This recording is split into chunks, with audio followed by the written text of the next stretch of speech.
All right, beautiful people. This week we have a solo cast for the Silicon Valley, the Spirituality Show, and we are going to talk about the 3 belief systems that cause all mental suffering. And before we jump into that, I just wanted to thank everyone who has been commenting, who has been liking, who has been sharing this podcast. It really helps us grow this channel. So much gratitude to you. And let's jump into the podcast.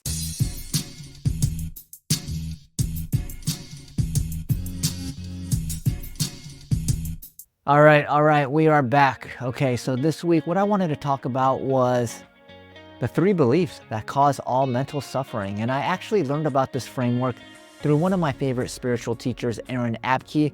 I watched this video that he did about a year ago, and he talked about these 3 belief systems that cause all mental suffering. And whenever someone says something like that, like I want to be open to the idea, I want to agree with the idea, but just sometimes when it's like, all mental suffering comes to these 3 belief systems. When someone makes a strong statement like that, sometimes it's hard for me to fully buy into it right away. So over the last year, every time I've felt some mental suffering, I've thought about, does my mental suffering, does it tie back to these 3 belief systems? And what I have realized is, yes, they do. All of my mental suffering does tie to these 3 belief systems. So the 3 beliefs are a belief in lack, a belief in outcomes, and then a belief that you are the doer. So let's jump into 3 of these, or all 3 of these, so that we can talk about them in a more nuanced way. So belief number 1 is the belief in lack.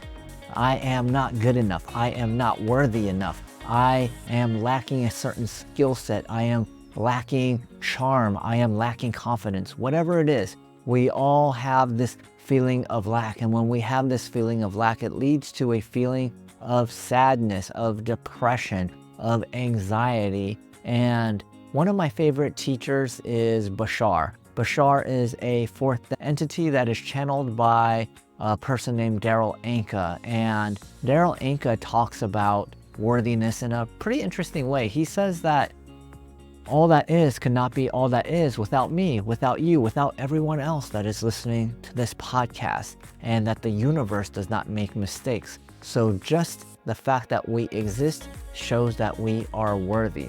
And the impact that we have on the world only gets revealed when we do the things that we truly love. So we are not creating more impact, creating more worthiness. It is more of a revelation of the impact and the worthiness that we already have, just because we exist. But as Aaron talks about, when we come from a place of lack, then we start looking for external things to fulfill that feeling. So we may make friends with people that aren't in alignment with our core values or our frequency and vibration. We will feel that we need to acquire certain things, acquire a certain type of car, a certain type of house, a certain type of job in order to feel worthy. Okay, hey, I drive a Toyota Prius, but all my friends have Teslas and these other EVs. Do I need to get rid of my Prius and get a Tesla or a Lucid or whatever it may be that makes you feel like, oh, other people will now see me as worthy? And I know that my desire to be a CEO came from a place of lack. I used to think it was because I was a very inspired person that wanted to fulfill my full potential, and I had big aspirations and I wanted to change the world in a better way. And all those things are true, but the truth of it is my father was a CEO and I wanted full acceptance from my father. I wanted to feel like I was worthy of my father's love. So I became a CEO. And while I learned a lot from being an entrepreneur and finding and leading my own company, when my father died in May of 2020, all of my desire, all of my energy to be a CEO instantly went away. And I realized that I had to admit to myself that my passion to be a billion-dollar entrepreneur and founder, it wasn't just because I loved business so much. It was because I wanted to feel worthy in the eyes of my father.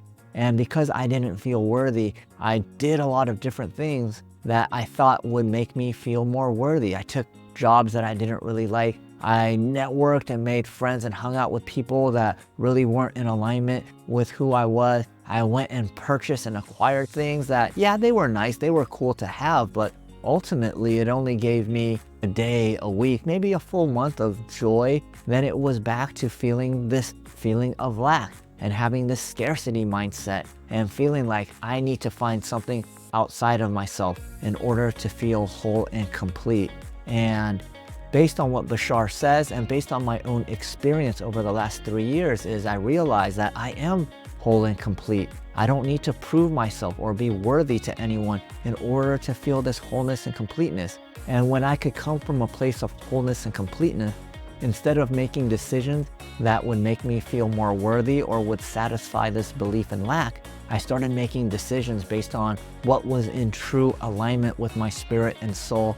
And instead of celebrating when I got an exit or purchased a home or went on a vacation or bought something really cool and have this temporary happiness, I would be able to have this sustained happiness of just being joyful, of knowing that I am worthy. And by being worthy, I can make the best decisions that were in alignment with my soul. Okay, so that is belief number one, a belief in lack.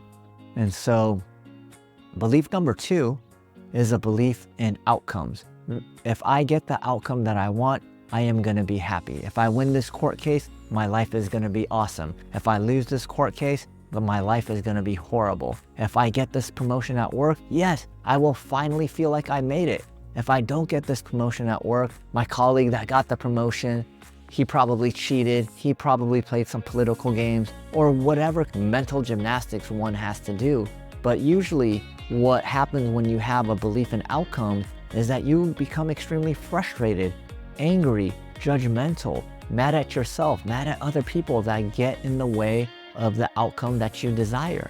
And so for me, I know that when I was a salesperson, many times they say when you have the deal done, you should just shut up. But I would get the deal done and then I would keep on talking about why they made such a good purchase, why my company was the best company to buy from.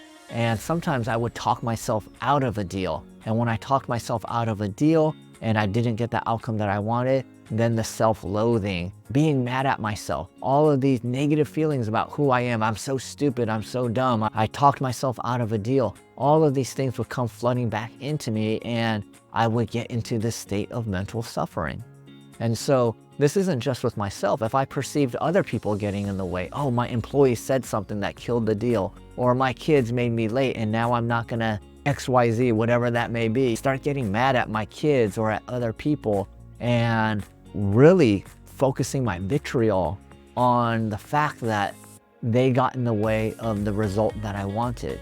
Now, if you are new to my channel, maybe something you don't know about me is I worked for 5 different startups that had successful exits. All right, the smallest for 161 million, the largest for 3.4 billion. So I went through this 5 times. I saw how people built companies from the ground up and either got acquired, sold it to a larger company, or IPO'd. And so what I noticed was, this was over the course of 11 or 12 years. So let's just say every 2.5, 3 years-ish, I would experience some sort of exit.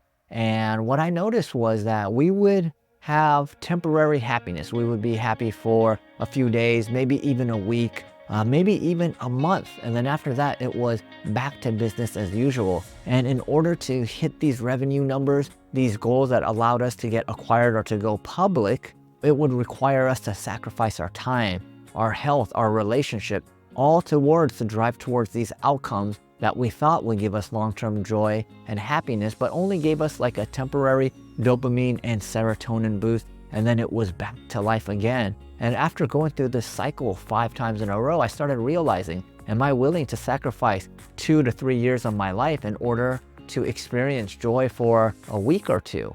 And I don't think it takes a brain surgeon to truly understand that that's not an equation that anyone would like. Even if you did experience these exits, 2 years of just slaving away, grinding, not going to birthday parties, being late for anniversaries or weddings, all of these sacrifices were not worth a week or two of joy. And that's when I started realizing Aaron is right about outcome happiness is great for when you actually get the outcome, but when you are working towards the outcome and you're sacrificing your time, your health, your relationships, that is a lot of mental suffering to endure for just a short period of happiness.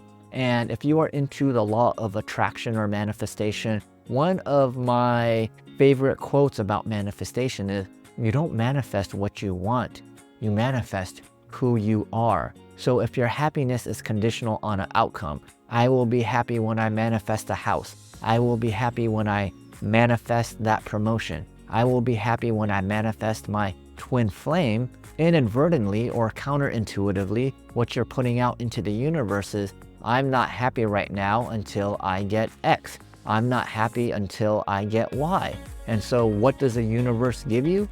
The universe delivers and manifests more unhappiness into your life. So I know that not being outcome oriented is a difficult thing to do, a difficult concept to realize, because we've grown up in a world where we've been taught that these external achievements, these external material items is what will make us happy. And I've been lucky enough to work for 5 companies that had successful exits to see that this happiness does not sustain. And this wasn't just me, this was everybody else in the organization. Like, one of my bosses sold his company for 161 million, and in most cases people would be like, wow, you sold your company for 161 million.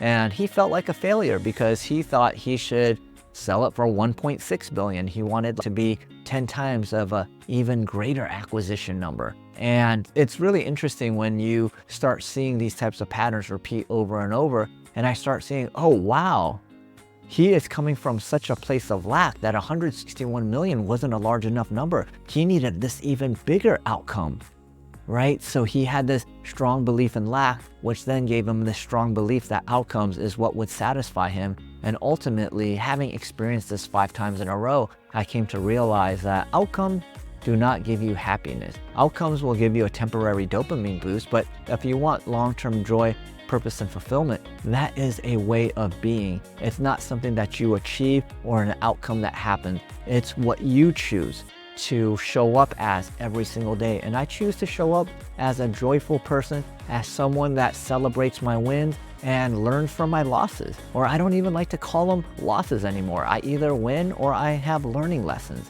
And when I learn, I'm happy. When I win, I am happy. So it's a win for me by getting rid of this belief in outcomes. Now, I also realized that by getting the outcome that I wanted several times and only experiencing temporary joy, it really allowed me to loosen this attachment to these outcomes in a way that if I never achieved anything, I don't know if I can move on from that. So if you still haven't checked off one of your professional bucket list achievements, maybe this just sounds metaphysical mumbo jumbo, but if you have hit some goals in your life and you can remember that it only gave you temporary happiness, then I really want you to internalize what I'm saying, because ultimately I want peace and joy in my life, and I know everyone else wants peace and joy. And that's why we believe in outcome-oriented happiness, is that we believe that the outcome will give us peace and joy. But if you really committed to this exercise of bringing peace and joy as your natural vibration, you will realize that the outcome has nothing to do with the peace and joy. It's what you decide to do and how you decide to show up every day that will allow you to show up with equanimity and to experience life in this really peaceful, beautiful way. All right, so those are the first 2 beliefs: a belief in lack or a belief that you are unworthy. And the second one is, my happiness is contingent on XYZ happening, or a belief that outcomes will give you the state of being that you desire. All right, so now let's get into the third belief. The third belief, I think, is a lot more challenging to really connect with, to really implement into your life. The first one, the belief that I'm not worthy or I believe in lack, I think it's pretty straightforward. I think that when you believe in outcome and you realize that all the outcomes that you wanted in your past only gave you temporary happiness, it's also easy to understand belief number 2. But belief number 3 is the belief that you are the doer, that you are responsible for all of your successes, all of your failures, and that everything that you have done, every decision that you have made, every action that you have taken is all because of you. You are the doer. You are the person that is in charge of everything that happens in your life. And when you think about this more deeply, if you are responsible for everything that happens in your life, that is a lot of pressure. That can make you feel That can make you feel a lot of stress and anxiety by feeling like you have to control all these things and become a micromanager of every single variable in your life. And what I have come to understand is when you can let go of control of the steering wheel, you're not letting control of your life, you're actually allowing the control of the universe to take over and to guide you, to allow you to follow the breadcrumbs, to allow you to flow with unknowingness. And it is a wonderful place to be, to no longer be the doer and to be the vessel that things are done through. So this doesn't mean that I don't do anything. Of course, I have a full-time job. I'm part of a bunch of different projects that require me to take action to do things. But I no longer feel like I am the one that is doing all these things. I am responsible for all this. I am allowing the energy of the universe to flow through me so that I can be a vessel for all of these things that are happening through me, not by me. And as I allow these things to happen through me, I notice that not only am I getting the results that I want, I'm also living in a much more abundant way, meaning not just an abundance in finance, but abundance in free time, abundance in great relationship, abundance in equanimity. And when I started seeing how much better my life has gotten by no longer perceiving that I am responsible for every single thing in my life and getting inspired and allowing the flow of the universe, the flow of source energy to just go through me and then take action through that.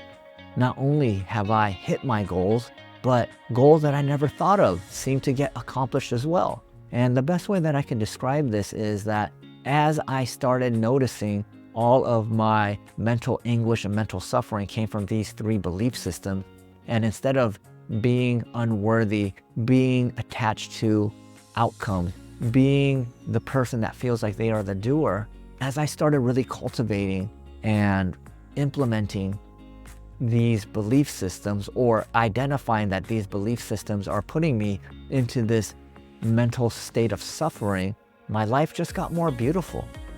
It got easier. It got frictionless, or less friction, not frictionless. There's still some friction in my life, but it's really allowed me to become more present, become the best version of myself, and really feel like I am connected to not just the work that I'm doing, but connected with all the people that I get to work with and all the people that get to benefit from the things that we create. And that to me is such a wonderful place to be. So if you are resonating with this podcast, I want you to really think about the belief in lack, the belief in outcomes, and the belief in doership. And really allow yourself to marinate on these three principles. The next time you get triggered, the next time you feel anxiety, the next time you feel sadness, ask yourself, do I have a belief that I'm lacking somewhere? Do I have a belief that I'm really attached to a certain outcome? Or do I have a belief that I am the doer? I am responsible for everything that is happening. And as you start seeing that all of your mental suffering is attached to these three belief systems, then you could start taking the necessary steps to detach from these beliefs. And you cannot have an experience of life without having a belief system. So if you believe that living a great life or making $1 million is difficult, you're gonna have a very difficult time creating a great life or earning $1 million. If you have a belief system that making $1 million is achievable and doable, you just have to learn the ways, then you will be able to achieve that as well. Your belief systems directly correlate to the way that you experience life. And those three beliefs in lack and in doership, these are the three beliefs that cause every single mental suffering that I have experienced. So the next thing I wanted to talk about was just that understanding these principles does not mean that you will no longer have mental suffering, but it is the first step. So when you have mental suffering, the first step is always awareness. So just become aware. Is this a belief in lack? Is this a belief in outcomes? Or is this a belief that I am the doer of all things? And just allow yourself to become more aware. And when you can become more aware and separate yourself from that belief, then you have a choice of, do I want to keep believing this, or do I want to switch my beliefs? And when you have belief systems that give you more peace, more joy, more equanimity, it's so much easier to start migrating towards those belief systems. So I wanted to just make sure that you all understand that these concepts maybe they're difficult to understand, maybe they're easy to understand, but it's gonna take time for your body to fully integrate this information. And I like to always talk about, like, the mind is fast, but the body is slow. So it is easy to take in information. It is easy to feel like you understand it, but really just allow these 3 principles to marinate in your mind over the next few months, and just use this as an awareness tool of the next time you're in a state of mental suffering, and connect it to one of these 3 belief systems. And as you do this more and more often, you will start noticing which belief systems are impacting your state of being and which belief systems that you need to change. All right, thank you for watching this episode. I hope you guys enjoyed it. If you liked it, please share it with a friend, leave me a rating, drop some comments, and I'll be back next week with another episode of the Silicon Valley to Spirituality Show. Thank you. Take care, everyone.